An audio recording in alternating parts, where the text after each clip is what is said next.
जो आप मेरे पीछे देख रहे हैं वो दुनिया की सबसे स्ट्रिक्ट और सबसे बड़ी जेल है। इस मेगा जेल में 40,000 कैदियों की कैपेसिटी है। यहाँ वो कैदी हैं जिन्हें आप सबसे खतरनाक और अनसेफ इंसान मान सकते हैं। तुमने कितने लोगों की जान ली है? 5, 10, कितने?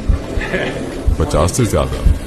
MS-13 और बाकी कई गैंग्स। ये जानवर है, ये इंसान नहीं है। ये साइकोपैथ और सोशियोपैथ है, ऐसे लोग जिनसे आप यहाँ मिलने वाले हैं। हम सबसे खतरनाक कैदियों को देखने जा रहे हैं। स्वागत है सी कॉर्ट में, जो कैपेसिटी के हिसाब से दुनिया की सबसे बड़ी जेल है एल सल्वाडोर में। इसे सबसे खतरनाक क्रिमिनल्स को कैद करने के लिए बनाया गया है। जो यहाँ आते हैं वो जिंदा बाहर जाने की उम्मीद नहीं कर सकते। यहाँ से निकलने का कोई रास्ता नहीं है। तुम यहाँ से कैसे बाहर जाओगे? इस छोटे से देश जिसकी आबादी सिर्फ 60 लाख है, उसको इतनी बड़ी जेल क्यों चाहिए? वजह है खतरनाक गैंग्स।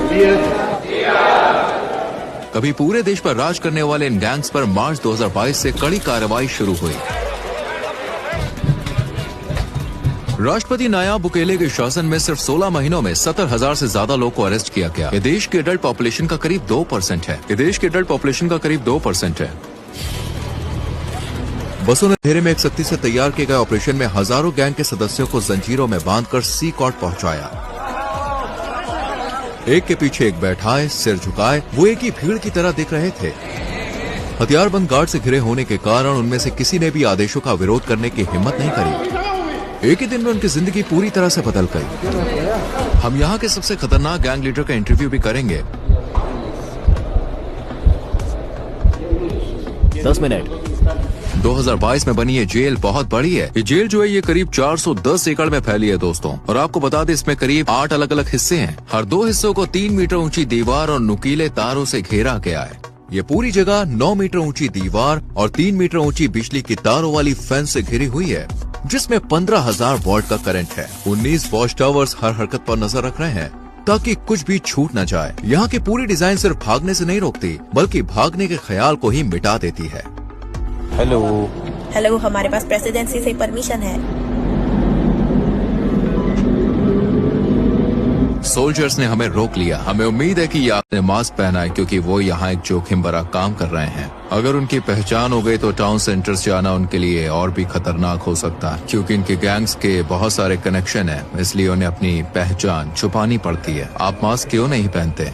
मुझे उनसे आमने सामने बात करनी पड़ती है, उनकी आंखों में देखकर। वो पहले से ही जानते हैं कि मैं कौन हूँ। अब हम रजिस्ट्रेशन रूम में हैं। ये जगह सिर्फ कैदियों के लिए है। जब किसी क्रिमिनल को सड़क से पकड़ा जाता है तो उनके पास कोई आईडी नहीं होती और न ही वो अपना असली नाम बताते हैं, इसलिए उनकी फिंगरप्रिंट और फोटो लेकर उन्हें सिस्टम में एनरोल किया जाता है। एक बार जब वो सी कॉर्ट का परमानेंट पार्ट बन जाते हैं तो वो अपने परिवार और प्रियजनों से हमेशा के लिए संपर्क खो देते हैं, क्योंकि फैमिली विजिट स्ट्रिक्टली मना है। ये भी ध्यान देने वाली बात है कि बड़ी कार्रवाई के दौरान कुछ मासूम लोग गलती से जेल में बंद कर दिए गए। नो कॉन्टैक्ट पॉलिसी की वजह से उनके परिवार को ये तक नहीं पता कि वो कहाँ है या जिंदा भी है या नहीं। कुछ के लिए ये डॉक्यूमेंट्री उनके गायब प्रियजन को देखने का पहला मौका हो सकता है। कैदियों के मॉड्यूल्स में जाने से पहले हम जेल के आर्मरी सेक्शन में गए। ये हिस्सा किसी भी संभावित दंगे के मामले में जरूरी है, क्योंकि यहाँ के क्रिमिनल्स दुनिया के सबसे खतरनाक क्रिमिनल्स माने जाते हैं। गार्ड्स ने मास्क पहना है क्योंकि वो यहाँ एक जोखिम भरा काम कर रहे हैं। अगर उनकी पहचान हो गई तो टाउन सेंटर से जाना उनके लिए और भी खतरनाक हो सकता है, क्योंकि इनके गैंग्स के बहुत सारे कनेक्शन है, इसलिए उन्हें अपनी पहचान छुपानी पड़ती है। आप मास्क क्यों नहीं पहनते? मुझे उनसे आमने सामने बात करनी पड़ती है, उनकी आंखों में देखकर। वो पहले से ही जानते हैं कि मैं कौन हूँ। अब हम रजिस्ट्रेशन रूम में हैं। ये जगह सिर्फ कैदियों के लिए है। जब किसी क्रिमिनल को सड़क से पकड़ा जाता है तो उनके पास कोई आईडी नहीं होती और न ही वो अपना असली नाम बताते हैं, इसलिए उनकी फिंगरप्रिंट और फोटो लेकर उन्हें सिस्टम में एनरोल किया जाता है। एक बार जब वो सी कॉर्ट का परमानेंट पार्ट बन जाते हैं तो वो अपने परिवार और प्रियजनों से हमेशा के लिए संपर्क खो देते हैं, क्योंकि फैमिली विजिट स्ट्रिक्टली मना है। ये भी ध्यान देने वाली बात है कि बड़ी कार्रवाई के दौरान कुछ मासूम लोग गलती से जेल में बंद कर दिए गए। नो कॉन्टैक्ट पॉलिसी की वजह से उनके परिवार को ये तक नहीं पता कि वो कहाँ है या जिंदा भी है या नहीं। कुछ के लिए ये डॉक्यूमेंट्री उनके गायब प्रियजन को देखने का पहला मौका हो सकता है।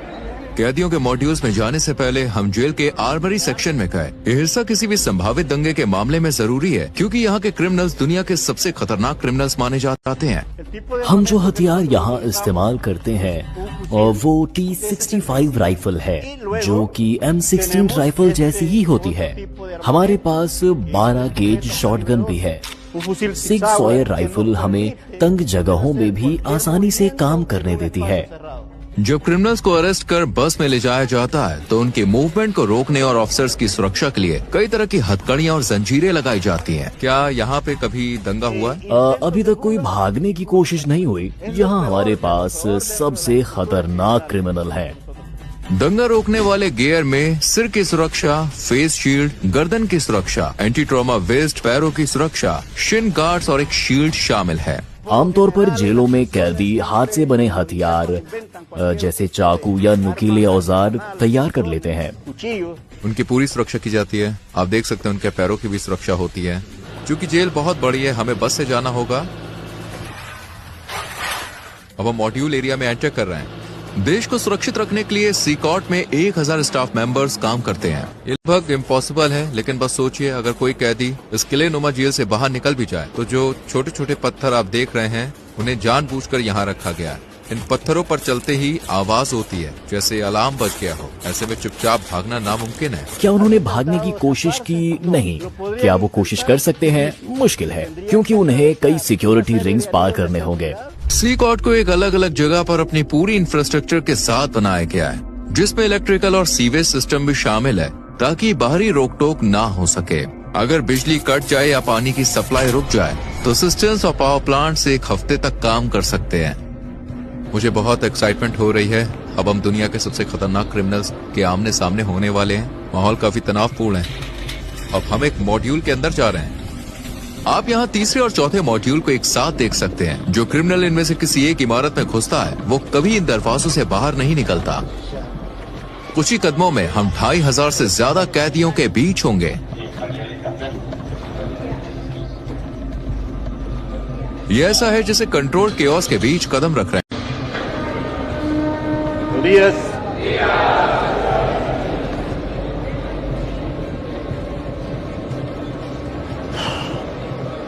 उनकी सारी नजरें मुझ पर हैं। वो मेरे हर कदम को देख रहे हैं। मैं उनकी आंखों से नजरें मिला रहा हूं।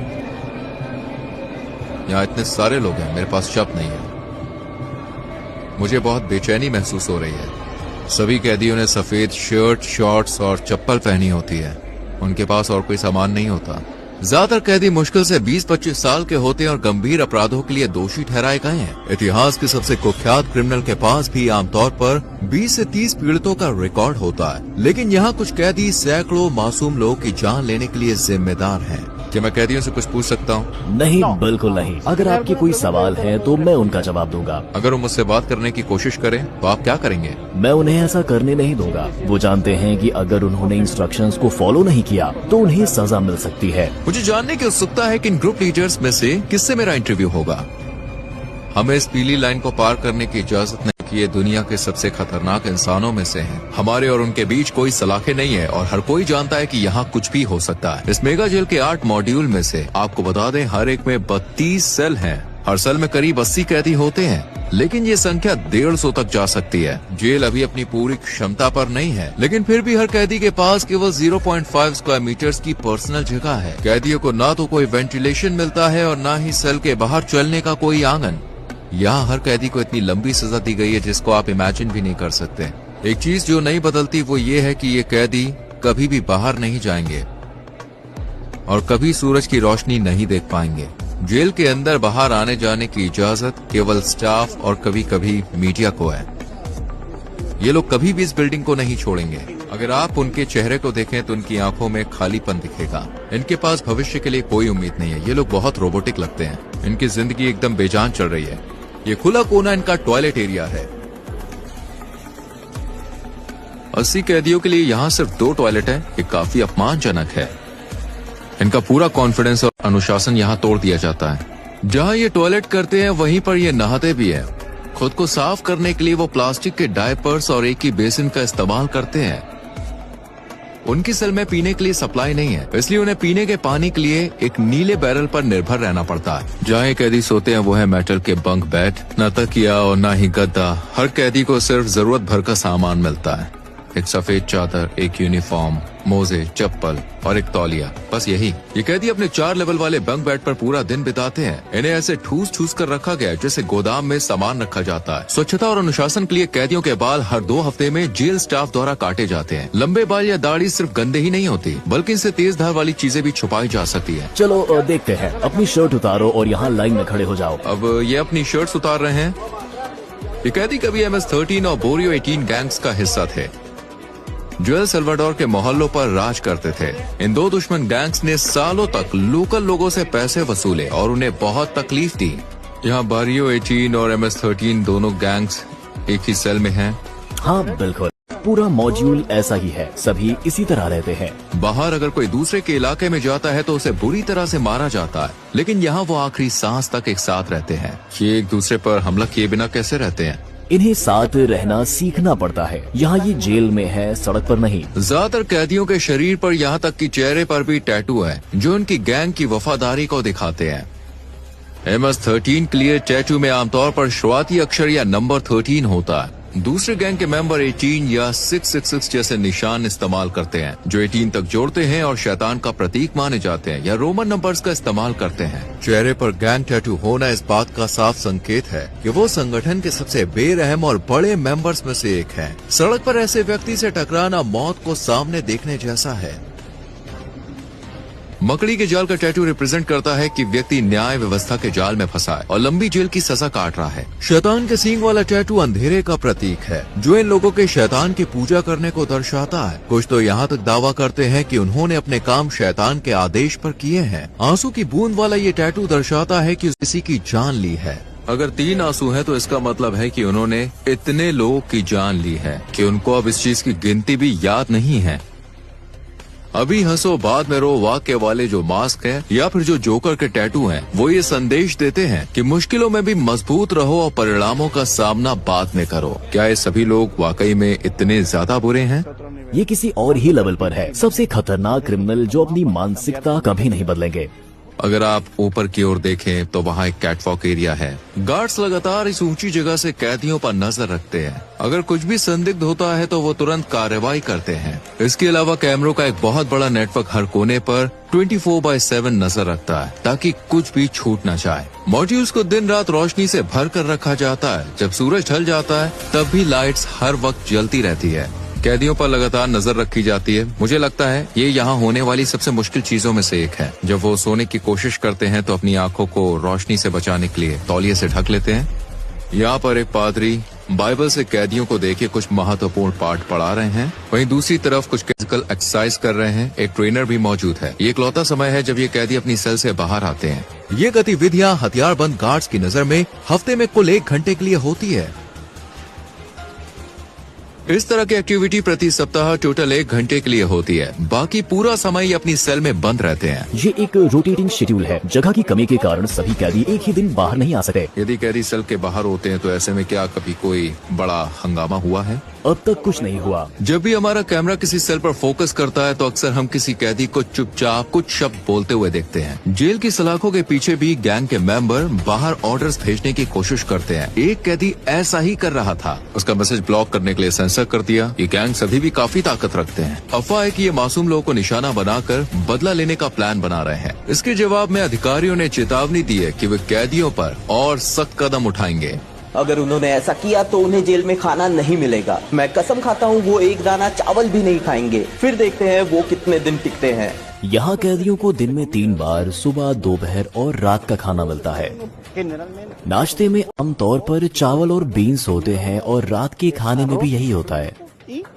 दोपहर के खाने में सफेद चावल और पास्ता मिलता है। यहाँ कोई न्यूट्रिशन वाला खाना जैसे चिकन या मीट नहीं दिया जाता। ये है आज का लंच। चावल, पास्ता और 2 टॉर्टिला। क्या मेन्यू रोज बदलता है? नहीं। क्या हर दिन यही खाना होता है? हाँ, हमेशा यही। फ्रेशमेंट। ये एक मीठा पेय है। वैसे खुद चखने वाला हूँ। कैदियों को अपने हाथों से खाना खाना पड़ता है और खाने के बाद अपनी प्लेटें साफ करनी होती है। प्रोटीन की कमी वाली इस डाइट के कारण इनमें से कई को न्यूट्रिशन की कमी की समस्या हो सकती है। हम कैदियों के साथ इंटरव्यू शुरू करने से पहले आपको एक ऐसी जगह दिखाना चाहते हैं जो अब तक देखी गई जगहों से भी ज्यादा खौफनाक है।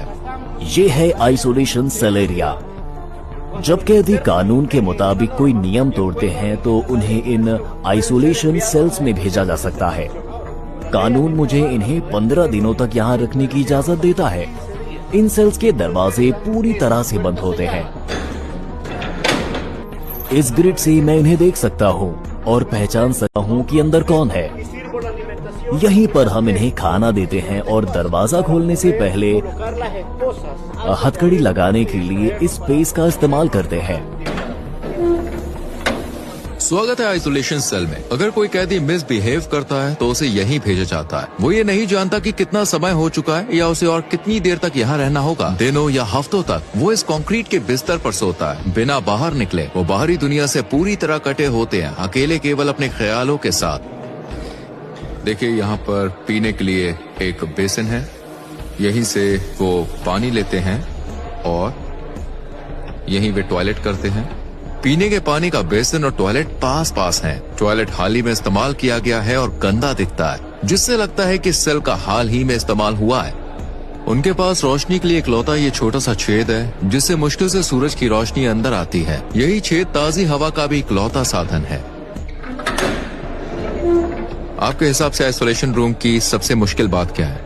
अंदर आप अपने हाथ भी नहीं देख सकते। जब कोई कैदी आइसोलेशन में हो, जरूरी है उसके पास पढ़ने को हो जो उसका दिमाग शांत रख सके, लेकिन यहाँ कुछ भी नहीं मिलता। चाहे कोई क्रिमिनल कितना भी कठोर क्यों ना हो, अकेलापन उन्हें तोड़ देता है। ये हमारे यहाँ के क्रिमिनल्स के लिए जरूरी है, जो कभी खुद को भगवान मानते थे। ये लोगों का जीना मरना तय करते थे। वे माफी मांग सकते हैं और शायद भगवान उन्हें माफ कर दे, लेकिन यहाँ न्याय होना चाहिए, क्योंकि इतने सारे पीड़ितों के लिए वो यही डिजर्व करते हैं। अब हम साइको नाम से मशहूर कैदी का इंटरव्यू लेने जा रहे हैं। उसका 34 साल का क्रिमिनल रिकॉर्ड है और पिछले 25 साल से वो एक संगठन में बड़ी पोस्ट पर रहा है। 10 मिनट। इस कैदी के चारों ओर सुरक्षा सुनिश्चित करने के लिए 12 गार्ड्स भी काफी नहीं है। मास्क उतारो। तुम्हारा नाम क्या है? मेरा नाम मार्विन आर्नेस्टो है। तुम्हारी उम्र कितनी है? मैं 41 साल का हूँ। तुम 41 के नहीं लगते, तुम ज्यादा से ज्यादा 35 के लगते हो। ये अच्छी बात है कि तुमने कहा, क्योंकि मुझे तो बुरा महसूस होता है। क्या मैं तुम्हारे टैटू देख सकता हूँ? MS-13। तुमने इस क्राइम ऑर्गेनाइजेशन को कब ज्वाइन किया? 2004 में, लेकिन मैंने क्रिमिनल रिकॉर्ड 11 साल की शुरू कर दी थी। तुमने पहली बार इस रास्ते पर कैसे कदम रखा? जब किसी के पास सिर्फ माँ होती है और माँ काम पर जाती है, तो आप सड़क पर सहारा ढूंढते हो। आप किसी को ढूंढते हो जो आपकी मदद कर सके। मैंने सोचा, और मेरी माँ गरीब है, मुझे जूते चाहिए, मुझे कपड़े चाहिए, और मैंने चोरी करना शुरू कर दिया। फिर मुझे एक पिता की तरह कोई चाहिए था, क्योंकि मैं अपने पिता के साथ बड़ा नहीं हुआ, और मैंने गैंग ग्रुप ढूंढ लिया। मैंने हत्या की और एल सल्वाडोर आ गया, अपनी जिंदगी बदलने की कोशिश करते हुए। लेकिन यहाँ और गैंग्स थी और मैंने वही करना शुरू कर दिया, और मैं फिर पकड़ा गया। मैं हमेशा ऐसा इंसान रहा हूँ जो अपने मन में ठान ली गई चीजों को पूरा करना चाहता था, और मैंने वो सब कुछ किया जो मुझे करना था। लेकिन देखो, मैं यहाँ हूँ। शैतान अपने लोगों को ऐसे ही इनाम देता है। क्या सच है कि इस क्राइम ऑर्गेनाइजेशन में शामिल होने के लिए किसी की जान लेनी पड़ती है? हाँ। पहला शिकार शायद तुम्हारे किसी रिश्तेदार का ही होता है। मुझे सच में याद नहीं है कि कितने लोगों की जान ली थी, लेकिन हाँ, क्योंकि तुम्हें अपनी गैंग के लिए इलाका हासिल करना होता है। मैंने अपनी माँ, अपने पिता, अपने बेटे, सब कुछ यहाँ गैंग्स की वजह से खो दिया। मेरा मतलब है, मैं USA में अपने परिवार के साथ एक बेहतर जिंदगी जी सकता था, लेकिन तुम जानते हो, हमने गलत फैसले लिए। यही इसका नतीजा है। इसलिए मैं युवाओं से कहता हूँ, अरे स्कूल जाओ, अपने माँ और पिता की बात सुनो। वो जिंदगी मत जियो जो हम जी रहे हैं। इससे बाहर निकलने का कोई रास्ता नहीं है। तुमने कितने लोग की जान ली है? 5 या 10? कितने? नहीं, अगर तुम जेल में मेरे बाद के समय की बात करो तो शायद 50 से ज्यादा। कभी कभी ऐसा करना पड़ता है। वक्त के साथ तुम इतने निर्दयी और पत्थर दिल कैसे बन गए? मैं सच में सवाल का जवाब नहीं दे सकता। सिकोट में रहते हुए अपने परिवार को कभी ना देख पाने के बारे में तुम्हें कैसा लगता है? मुझे बहुत बुरा लगता है, क्योंकि मैंने अपने बेटे को आखिरी बार तब देखा था जब वो 5 साल का था, और अब वो 21 साल का है। मैं उसे देखना चाहता हूँ, मैं उसे कहना चाहता हूँ, सुनो, वो गलतियाँ मत करना जो तुम्हारे पिता ने की। एक बेहतर जिंदगी की तलाश करो। जिन लोगों को तुम्हारे कारण नुकसान हुआ, वो भी अपने प्रियजनों को कभी नहीं देख पाएंगे, और तुम भी अपने परिवार को नहीं देख सकोगे। किसी को याद करने की भावनाओं से कैसे निपटते हो? मुझे बुरा लगता है। कभी कभी, जैसे मैंने बताया, मैं अपने बिस्तर पर लेटता हूँ और बहुत सी चीजों के बारे में सोचता हूँ। कभी कभी मैं रोता हूँ और कहता हूँ, तुम्हारे जिंदा रहने की प्रेरणा क्या है? एक दिन अपनी जिंदगी बदलना और भगवान को पाना। मैंने भगवान से कहा मुझे माफ कर दो, मुझे माफ कर दो जो मैंने किया। आखिरकार हमने सूरज की रोशनी देखी और सच कहूँ सीकॉट ऐसी जगह है जहाँ आप कभी भी नहीं जाना चाहेंगे, यहाँ तक कि एक विजिटर के तौर पर भी। लेकिन जिन लोगों ने सल्वाडोर के मासूम लोगों को शिकार बनाया, यह अब उनका हमेशा का घर बन गया है। इन क्रिमिनल्स ने निर्दोष लोगों का जीने का हक छीन लिया और अब वो इसकी कीमत चुका रहे हैं। सल्वाडोर की सरकार का मैसेज साफ है, अब अपराध बर्दाश्त नहीं किया जाएगा और सजा बेहद सख्त होगी। एल सल्वाडोर में सबसे ज्यादा हाई रेट लाइफ कॉस्ट या फाइट्स की वजह से चरम पर। एक साल में हर 1 लाख लोगों में से 104 अपनी जान गंवा देते थे। पिछली सरकारों ने इन गैंग्स के साथ दोस्तों समझौते किए, लेकिन इससे हमेशा के लिए शांति कभी नहीं आई। हालांकि मौजूदा सरकार का मेथड कंट्रोवर्शियल है, लेकिन 2023 तक ये नंबर तेजी से गिरकर 1 लाख में 2.4 हो गया, जिससे सल्वाडोर पहली बार दुनिया के सबसे सुरक्षित देशों में शामिल हो गया। अब तक के नतीजे साफ हैं, शहरों में शांति लौट आई और मोहल्लों में सुकून देखा जा सकता है। लेकिन उन लोगों का क्या जो गलत तरीके से जेल में डाले गए? क्या ये सही न्याय है या केवल अपराध को काबू में रखने का तरीका? क्या ये एक परमानेंट समाधान है या फिर सिर्फ एक टेम्परेरी उपाय? फिलहाल देखिए, हम आपको बता दें, जवाब साफ नहीं है और दुनिया इसे ध्यान से देख रही है। इस डॉक्यूमेंट्री को देखने के लिए धन्यवाद। अगली बार फिर मिलेंगे।